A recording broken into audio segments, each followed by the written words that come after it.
क्या आपने कभी ऐसा महसूस किया है कि आप कुछ बड़ा करना चाहते हैं, सफल होना चाहते हैं, अपने परिवार को गर्व महसूस कराना चाहते हैं, लेकिन जब काम करने का वक्त आता है तो आप खुद से कहते हैं कल से शुरू करूंगा?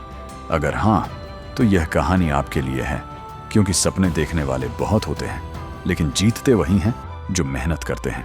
एक छोटे से हरे भरे गांव में 25 साल का एक नौजवान रहता था, जिसका नाम था मोहन। तंदुरुस्त शरीर और बड़े सपने, पर आदत थी हर काम को कल पर टाल देना। गांव के लोग सुबह खेतों में निकल जाते, मोहन नींद में रहता। फिर भी वह कहता कि एक दिन वह गांव का सबसे सफल किसान बनेगा। लेकिन सच्चाई यह थी कि वह सपनों में अमीर और मेहनत में गरीब था। एक दिन उसका चाचा, जो गांव का अनुभवी किसान था, उसके खाली खेत देखकर बोला कि इतनी उपजाऊ जमीन होने के बावजूद यहाँ कुछ क्यों नहीं उगता? तो मोहन ने मुस्कुराकर कहा, कल से शुरू करूंगा। तब चाचा ने उसे 2 बीज दिए, एक महत्वाकांक्षा का और दूसरा आलस्य का, और समझाया कि महत्वाकांक्षा का बीज नाजुक होता है, जिसे रोज मेहनत चाहिए, जबकि आलस्य का बीज खुद ब खुद उगकर सब कुछ बर्बाद कर देता है। फैसला तुम्हारे हाथ में है।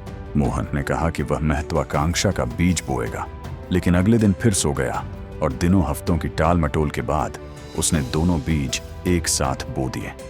कुछ समय बाद जब वह खेत में गया तो पूरा खेत खरपतवार से भरा था और बीच में महत्वाकांक्षा का सूखा पौधा पड़ा था। तभी चाचा ने कहा कि यही तेरी जिंदगी का सच है, क्योंकि मेहनत छोड़ते ही आलस्य सब कुछ निगल जाता है। उस दिन मोहन की आंखें खुली। उसे समझ आया कि सपने बोने से नहीं बल्कि सींचने से पूरे होते हैं।